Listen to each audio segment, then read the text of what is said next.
Rage games. I'm pretty sure I don't need to explain what rage games are. I mean, it's literally in the name, a game that is meant to frustrate you or make you rage. If you try hard enough, any game can be a rage game. But in this video, I'm gonna talk about a certain subgenre of these games, the ones where you have to get from point A to point B by getting past a bunch of obstacles, usually climbing, without checkpoints and with really awkward mechanics and controls for some reason. These are the getting over it type games, because getting over it is one of the first ever games of this type. So I'm gonna talk about 3 of these games, why I love them and hate them, including getting over it. The other 2 representatives that will prove my point that masochism is awesome are Jump King and Pogo Stuck Rage with Your Friends. You might have heard of one of these. Anyway, let's start off with getting over it with Bennett Foddy. Video essay time. Getting over it can be considered to be a pretty revolutionary game, at least for its time. It kinda invented this whole get to the top no checkpoints idea, or at least popularized it. It is a homage to a game called Sexy Hiking, which I don't know what the fuck this is. Yeah, I really don't know how this managed to come from this. If you thought getting over it was hard, wait until you play this hot steaming pile of garbage. This is the worst game I've ever played in my entire goddamn life, and it's good that someone remade it so that it actually fucking works. Sorry, got a little mad there. Anyway, the game's pretty good, the mechanics are annoying, but how else would you make an annoying game? You're supposed to climb up a mountain full of different objects and random obstacles and gimmicks, and you play as a shirtless man inside a cauldron with a sledgehammer, I guess? You use that sledgehammer to get around everywhere. It's your one and only movement option. It is a ridiculous game from a lot of perspectives. The mountain that you're supposed to climb looks like this. Yeah, it's pretty crazy. The game does use your very simple movement mechanic and tries just about everything with it. Jumping, going vertically, pulling yourself up, being cautious, introducing other things to ruin the simple mechanic even more, like ice that you can only place your hammer in certain spots, or just really slippery rocks for some reason. Another thing is that there's a narrator in this game, which just so happens to be the creator Bennett Foddy himself, and he talks philosophically or something about today's modern era of games and other related stuff, the game's origins, but whenever he talks, people usually don't care because, you know, they're struggling in that moment. Can you shut up? Do I have to listen to your drivel this whole goddamn time, Mr. Bennett Foddy?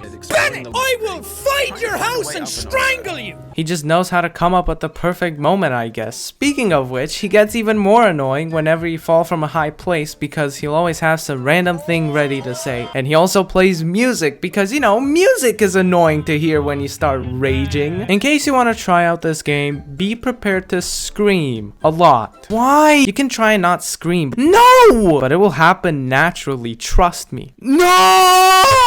With all that out of the way, I'd say it's just a nice rage game done right. It's possible by all means, but it doesn't just give you the win. You really have to earn it. Very similar to literally all the other games I'm gonna talk about here. That's why I like this game and all the other rage games. The reward is extremely high because you have to put in the work, put in the hours to actually achieve what it is you want to achieve. Or just do it in a minute, you know? You just look at this game and think, oh yeah, I could definitely beat this in 60 seconds. Masochism. The enjoyment of an activity that appears to be painful or tedious. Not the other definition. I think I'm a masochist. I mean, why else would I try and make the edits on my videos as best as possible at times? I just love it. I love tedious activities, and rage games are just up my alley. That's why getting over it is such a fun game. Yes, it may take hours to beat, but that reward, those sweet end credits, just make it pay off in the end. And you know another thing related to masochism? Getting all the achievements in a game. Luckily, this game only has 3 achievements. Shouldn't be that hard to get, right? Wrong! Whilst 2 of them are really easy to get, like get to the top of the mountain once and get to the top of the mountain twice, the third one is get to the top of the mountain a few more times. 50 times. Well, I'm not that crazy to actually get that achievement, okay?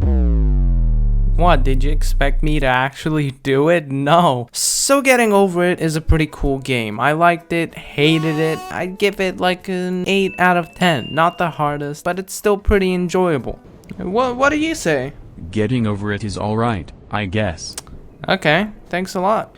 What the fuck? Moving on to Jump King. I like this game. Jump King is a 2D platformer that kind of stands out from the other games. Your goal is to get to the top, no checkpoints, because legend has it that there's a smoking hot babe at the top. Simple premise, simple objective. But you know what makes this stand out from other 2D platformer games? The entire game revolves around your jump mechanic, which I'll remind you is really awkward. So for starters, your jump can charge. Not only that, but you do not have a visual indicator for said charged jump, meaning it's just a game of chance mixed in with a little bit of intuition. You can't move when you charge a jump, and you can only go as detailed as left, up, or right. No choosing if you want to be more specific with your angles, it's just that and that only. Plus, you can't move in the air at all, even when you're falling, meaning that you have to be really precise with your jumps. I could go on and on about how satisfying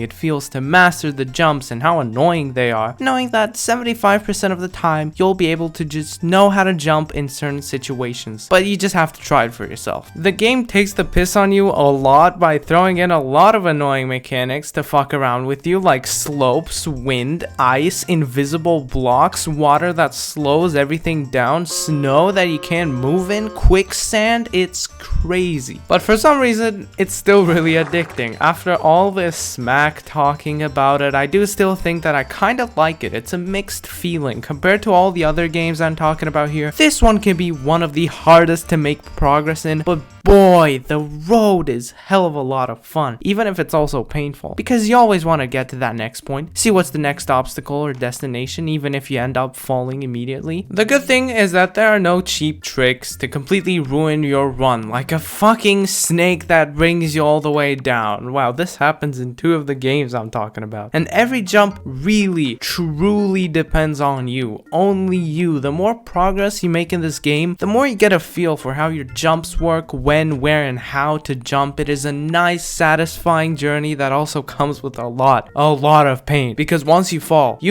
and I mean you fall. Seriously, has any other game made you go do a side quest that required getting pretty far in the game, only for you to actually also have to backtrack a lot to finish it completely? It's insane. But man, getting to the top, knowing that you're a real Jump King, oof, no other feeling beats that. And the music and ambience that goes along in some parts just make the experience more immersive, or just goofy music. Yes, this is gonna be the outro music. And not gonna lie, the graphics are pretty good for just a simple pixel art type of game, even if it's trying to limit itself to feel and look like an old retro game. Anyways, I definitely recommend trying this game out for yourself. You'll definitely have a lot of hours of playtime if you end up liking it, since there's also 2 other bonus levels that serve as a challenge for people who've already beaten the main game. If you genuinely want a game to just waste hours on, you know, go play this. Yes, I rage, but I won't lie when I say that I just can't wait to come back and play this game some more. It has me sucked in. I mean, why else would my upload schedule be trash? I have my priorities on something else, clearly. Wait,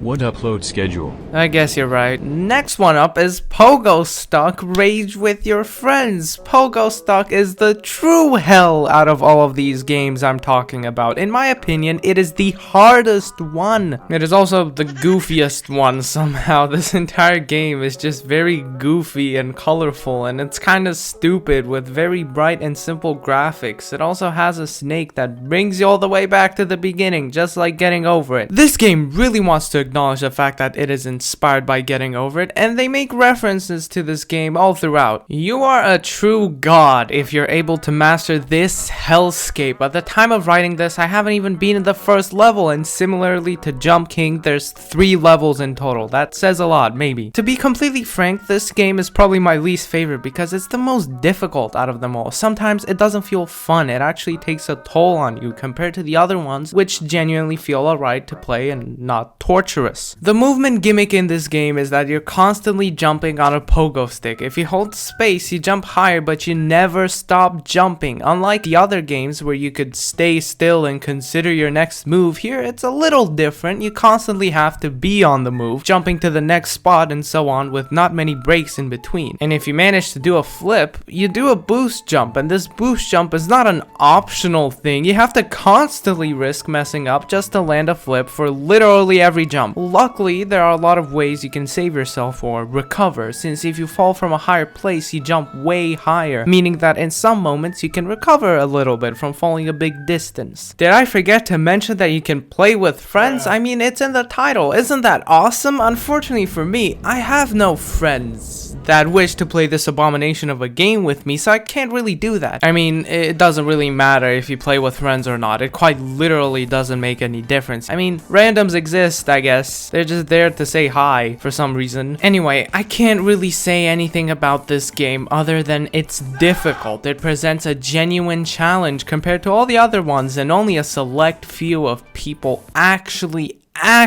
make it to the end. I don't hate it, but I can't say I love playing it. It's just a nice game to pass the time. This whole game is a testament to test your wits, your knowledge, your guts, and your skills, and it tests them well, really well. Prepare to rage, the title doesn't lie. Another masochism thing, the only reason I like this game is because it's just so tedious. There are a lot of haha funny parts where you will lose a lot of progress, like hours of progress, but once you get used to it and manage to get back really quickly, it doesn't hurt as much. The game still feels like a chore most of the time though. It's almost like I proposed to myself that I would beat all 3 of these games by the end of the year. Yeah, that was a stupid idea. Hey, it's me from the future. Remember how I said I didn't beat the first level? Well, while recording footage for the game, I kind of beat it. Don't compare me to Nepesta. Anyways, there's nothing more I have to say about this game, really. It's the definition of difficult. There are a lot of god-awful parts, but I also like how intense the endings are on maps 2 and 3. I like how the game looks. There's a bunch of attention to detail in a lot of places. Your little pogo guy does a capital D : whenever he's around some weird things like these ladybugs, for example. I love these bees. These bees are just so fuzzy and so cute, it makes me want to hug them. The cosmetics are really goddamn cool. You can make some sick outfits, and most of them are just really well made and funny. It is a pretty meta game. I appreciate this game from all standpoints, but not the gameplay. The gameplay is oh so horrible. So, in conclusion, try these games out. You have nothing to lose. Maybe you'll even like some of them. If not, all there is to lose is maybe a few hours of your life and a small portion of your sanity. Just like how a small percentage of viewers who watch my videos are actually subscribed. Please subscribe.